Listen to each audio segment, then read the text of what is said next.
At one point in history in 1658, Sweden was this big, occupying all of its current territory, plus some of what is today Norway, all of Finland, Estonia, Latvia, the key St. Petersburg area in Ingria of Russia, and even some parts of northern Germany.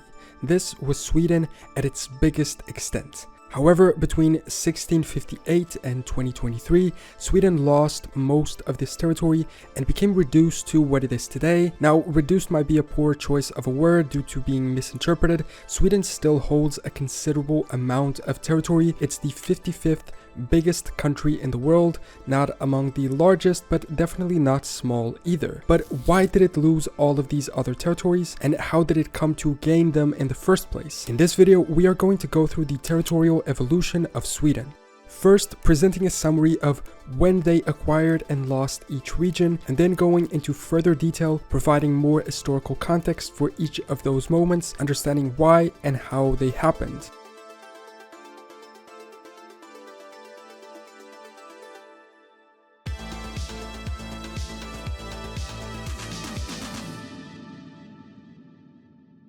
The Kingdom of Sweden established itself precisely in the area where modern Sweden is. From there, it grew and began expanding into these other territories reasonably early in its existence. The first expeditions and conquests into Finland date back as early as the 12th century, and until around half of the 16th century, this all stayed the same. Most of modern Sweden was under their control, as well as much of Finland. In between, in the 15th century, they were also a part of the Kalmar Union, which put together all of the Nordics, but that wasn't Sweden per se, so I'll skip it here. By 1562, their first excursion into the Baltic region took place, and the Swedes conquered part of northern Estonia. Despite some stepbacks, they were successful and further expanded into what is today Russia, namely Ingria, connecting Finland to these new Baltic colonies. And at the beginning of the 17th century, Sweden was worthy of being called an empire in northern Europe. Soon after, in 1621, they expanded into Livonia, reaching into northern Germany around 10 years later, establishing control over Bremen-Verden, Wismar, and western Pomerania. This territorial control didn't see much change and pretty much remained the same until the end of the 17th century. By 1704 though, they began losing land, especially to Russia, which conquered Ingria to found the great city of St. Petersburg, also losing the Baltics and much of their German territories, in addition to having a hard time maintaining Finland under their control. By 1723, the Kingdom of Sweden consisted of this: all of modern Sweden, much of modern Finland, and only Wismar and a smaller portion of western Pomerania. This lasted a long time, up until 1810, and the only significant territorial change was the temporary acquisition of the Caribbean island of St. Barthélemy, I believe their attempt at establishing a colonial empire. By 1814 though, a lot happened. All German possessions were lost, and most importantly, Finland was lost too. However, sort of in compensation, they annexed all of Norway through a union between them and a recently independent country that had separated from Denmark. In 1878, they lost St. Barthélemy, and in 1905, Norway assumed full control of their sovereignty, reducing Sweden to its modern territory. So now that we've briefly mentioned and summarized all of the moments in which Sweden's territory changed, gaining and losing, let's go into further detail to understand why and how they once had so much territory, as well as why and how they ended up losing most of it. The history of Sweden can arguably be divided into 8 time periods: the early medieval era, the Kalmar Union interregnum, the Vasa Dynasty Era, the Swedish Empire, the Age of Liberty, the Gustavian Era, Sweden-Norway, and modern Sweden. Now, this video isn't about the full history of Sweden, and my listing of these eras is simply to contextualize territorial expansions and reductions, most of which took place during the 4th era, that of the Swedish Empire. So let's take a look at each of these eras and learn how Sweden gained or lost territory in each of them. The Kingdom of Sweden emerged from the union and Christianization of several tribes of the region, but they took a while to become united. In this map from 1815, we can see only the south was made up of Swedish tribes and they weren't yet united. Around the year 1000, Olaf Konung became the first known king to rule both Svealand and Gotland, the two southernmost regions of Sweden, with the exception of Scania that remained Danish still. In 1332, Swedish King Magnus purchased these provinces from Denmark for 6,500 kilograms of silver, even though they would then lose them again in 1360. During the early Middle Ages, the Swedish kingdom also expanded to control Norrland and Finland, something that didn't please the Russians and is seen as the origin point for the historical tensions and disputes between the two future empires. Before we keep going, I have to take a minute to thank the sponsor of this video, Babbel. Babbel is the #1 language learning platform in the world. Throughout the Swedish occupation of Finland, many cultural bonds were established, and today, Swedish remains one of the most spoken languages in Finland. So if you're thinking of traveling to Northern Europe, maybe learning Swedish is a good option because you'll have two countries in which you can speak it to communicate with the locals. Plus, all of Scandinavia kind of understands it too, because Babbel teaches you languages in a way that you'll actually use in your real life. Their classes are designed by real teachers and use a scientifically proven method to teach you to speak a new language in as little as 3 weeks if you don't skip your lessons. If you want to try out Babbel and get ready for travel by learning a new language, use the link in the description below and you can enjoy 60% off your membership. They also have a 20-day money-back guarantee, so there's really no risk in trying it out. Now, let's get back to Sweden's territorial evolution. After the Black Death and internal power struggles in Sweden, Queen Margaret I of Denmark united the Nordic countries in the Union of Kalmar in 1397 with the approval of the Swedish nobility, and this marks an interregnum in Sweden's territorial growth. The Kalmar Union had, to my knowledge, no significant and/or permanent territorial changes throughout all its existence. In 1523, the Union came to an end, and Sweden's sovereignty as its own was restored. The start of the area is precisely marked with the reconquest of Stockholm from the Danish by the Swedish, led by Gustav Vasa, who would become the new king. Gustav's reign marked the definitive unification of Swedish provinces. His son, Erik XIV, in turn, had his reign marked by Sweden's participation in the Northern 7 Years' War against Denmark and Poland-Lithuania, and in the Livonian War against Russia. The first saw no territorial changes, but the latter saw Estonia be granted to Sweden, who sought to use it to increase their Baltic trade. This happened in 1583. Gustav's grandson, his fourth successor, was Sigismund Vasa, who already ruled the Polish-Lithuanian Commonwealth when he inherited the Swedish throne, being the ruler of the two kingdoms between 1592 and 1598, then being deposed by his uncle. So I guess you could say Sweden temporarily controlled Poland-Lithuania, or I guess the other way around, depending on how you look at it. This uncle, Gustav Vasa's son, known as Charles IX, ruled from 1604 to 1611, and his death marked the end of this era and the beginning of the Empire of Sweden, also known by Swedes as Stormaktstiden, meaning the era of great power. This is the time when Sweden truly emerged as a great power in Europe, although unlike most of the great powers of the time, their imperial aspirations were very short-lived. The beginning of the empire is usually taken as the reign of Gustavus Adolphus, who took the crown precisely in 1611, and they soon saw the conquest of various territories, both from the Russians and the Polish-Lithuanian Commonwealth. In 1617, they took Karelia and Ingria from the Russian Empire, and in 1629, Livonia from the Polish-Lithuanians. They also took part in the 30 Years' War against the Holy Roman Empire, led by the Habsburg and Spain, emerging as the leaders of Protestant Europe, contrasting with the Roman Catholics. During the 30 Years' War, Sweden managed to conquer approximately half of the member states of the Holy Roman Empire, temporarily controlling much of what is Germany today. As the tide of the war turned a little, they lost much of their influence and control, only coming to occupy a couple northern German provinces, and after the war was over, these were the ones fully annexed by Sweden as dominions, transferred through the Peace Treaty of Westphalia in 1648. Wismar, Volyn, Western Pomerania, and Bremen-Verden. And despite being scattered under the control of the crown, but never fully implemented, these territories offered Sweden great control and influence over the three main German rivers,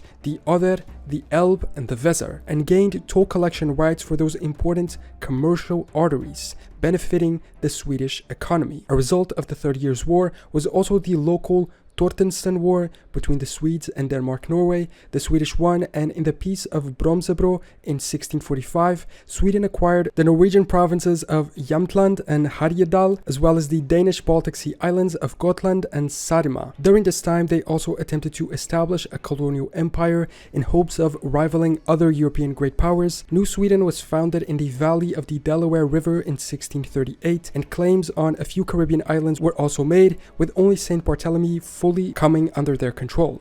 Some fortresses were also built on the Gold Coast in modern-day Ghana, but none of these were that successful, eventually being either abandoned or sold to other European nations. Despite the victory against the Danish in 1645, war returned against Denmark in the Second Northern War 10 years later in 1655, as Denmark sided with Poland, Lithuania, and Russia, fighting against Sweden. Demonstrating Sweden's true status of a great power at this time, they were victorious again, and the resulting peace treaty of Oliva in 1658-1660 saw Sweden acquire Scania, Åland, Blekinge, Bohuslän, and Ven, as well as having Swedish sovereignty accepted in Livonia as a dominion. But guess what? 20 years later, they were back at it again, and in 1675, the Scanian War took place. Alliances switched so often at this time that the former Swedish allies of Brandenburg Prussia were now fighting alongside the Danish against them. In fact, Sweden was somewhat pushed into the conflict by France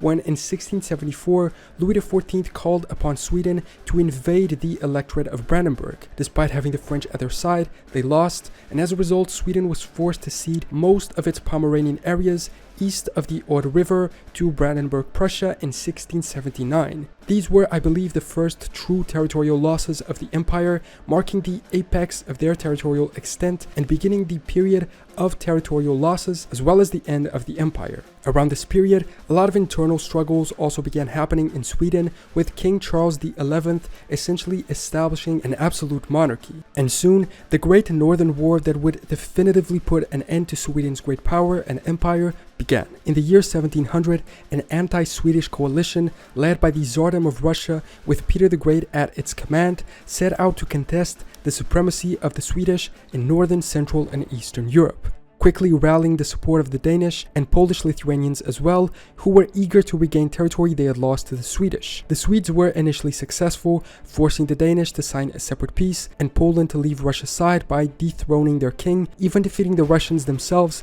at the Battle of Narva. However, soon after, the tide of the war would change, and in 1709, the Swedish army was defeated and captured in the Battle of Poltava, forcing their king to flee into the Ottoman Empire. Following this defeat, Poland and Denmark re-entered the war, and in the following years most of the land Sweden had conquered would fall, with Russia occupying parts of Finland. In 1718, King Charles XII was killed in battle, and Sweden was all but defeated. In 1721, the treaties of Nystad and Stockholm saw Sweden lose Ingria, Estonia, Livonia, and parts of Finland to what was now the Russian Empire, as well as their German possessions to Hanover, Bremen-Verden, and Prussia, Pomerania, only retaining most of Finland, Wismar, and a little bit of western Pomerania and northern Germany. With this moment, the Swedish Empire came to an end, and only these three areas were left to be lost until Sweden were to be reduced to the territory it holds in modern times. The death of the king, his attempted absolute monarchy, and the defeat that they suffered in the war led to a crisis in the Swedish monarchy, which saw its powers severely limited. They were almost an early version of today's constitutional monarchy, with all power given to the people as represented by the Riksdag, their version of a parliament/estates at the time. Despite the new regime, things didn't change much on the military aspect, and they went to war with the Russians again in 1741, losing part of Karelia and Savonia. The growing conflicts between political parties made most people place their hope in the monarchy again as a unifying force. And soon after, in 1772, King Gustav III retook the power for the monarchy, ending the Age of Liberty. Being named precisely after King Gustav III, as well as his son Gustav IV, the Gustavian Era began, lasting from 1772 to 1809. The era in itself is pretty interesting from an historical point of view, but I have to remember the point of this video are just territorial changes. In this regard, two main conflicts took place during these years that led to territorial changes. First, in 1805, the Franco-Swedish War began, which eventually led to the temporary regaining of Swedish Pomerania. Even though they lost the war, this was part of the Napoleonic Wars. The second and most important was the Finnish War of 1808, which saw Sweden face Russia and Denmark-Norway, losing the conflict and being forced to give away the tremendously large territory of Finland, leading to the creation of the Grand Duchy of Finland under the control of the Russian Empire. You have to remember that despite being Finnish, this was a part of Sweden for a long time, hundreds of years, and they suddenly lost over a third of their territory, a tremendous and perhaps the most significant territorial loss of all. They attempted to keep the Åland Islands, given that they were culturally Swedish, but were unsuccessful in doing so. This event somewhat marks the end of the Gustavian Era in 1809.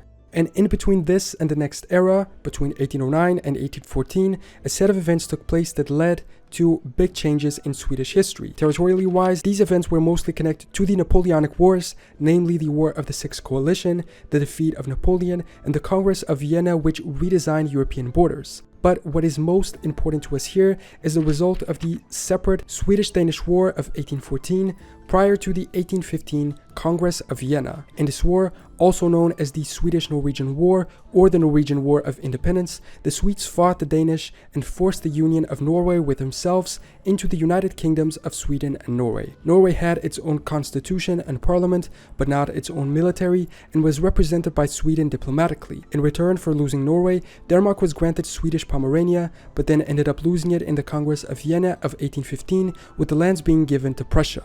This war marked the last time Sweden participated in an armed conflict with another nation and began the country's long period of military neutrality. The Sweden-Norway era thus began, and no territorial changes took place for a long time. In 1748, they had taken control of St. Barthélemy in the Caribbean, and they ruled it for a long time, but ended up selling it to the French in 1871, and this was the only territorial change of this era. In 1905, the Norwegian parliament unilaterally declared independence, which was accepted by Sweden after the Norwegians elected Prince Karl of Denmark as their new king. And so the modern version of the Kingdom of Sweden began, and it's still the same one we know today. Embracing neutrality, they were not involved in either World War I or World War II, and therefore saw no territorial changes during these times, and so the territorial changes of Sweden also ended, at least until today in 2023. So, that is a brief, although I believe quite concise and complete overview of the territorial history of Sweden, how they first emerged as a group of tribes uniting into a single Christian kingdom in early medieval times in southern Sweden, then expanding north and east into Finland, conquering Estonia, Livonia, Ingria and Karelia, and even reaching into northern Germany at times where they established their dominions, with their territorial peak taking place during the era of the Swedish Empire when they existed as a great power in 1658. Even attempting their luck at a colonial empire, although not succeeding, progressively losing land time and time again after this, mostly to the Russian Empire, temporarily gaining a lot of it through their union with Norway, but then losing it again due to Norwegian independence, and being reduced to what Sweden is today, still a medium-sized country, but far smaller than what it once was hundreds of years ago. What do you think about this? Would you have wanted to see Sweden hold some of these territories until today? And how odd would it be to still have Swedish domains in Germany? Also, which other countries should I do territorial evolution videos on? Let me know in the comments. Thanks so much for watching this video. Subscribe if you want, and I will see you next time for more general knowledge.